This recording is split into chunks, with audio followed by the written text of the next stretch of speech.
Seorang pemilik toko yang terbakar di kawasan Pasar Sungai Durian, Kabupaten Sintang, merekam gambar saat para penjara mengambil barang di tokonya.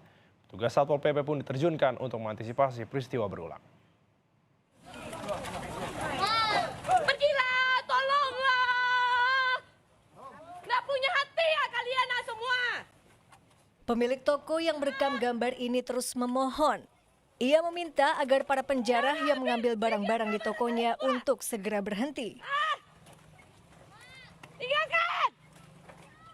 Dari rekaman ini terlihat para penjara memasukkan barang ke dalam karung.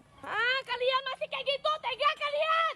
Sementara sang pemilik toko meluapkan emosinya lantaran tak terima menjadi korban penjarahan. Apalagi sebelumnya toko tempatnya berdagang juga ludes di lahap si jago merah.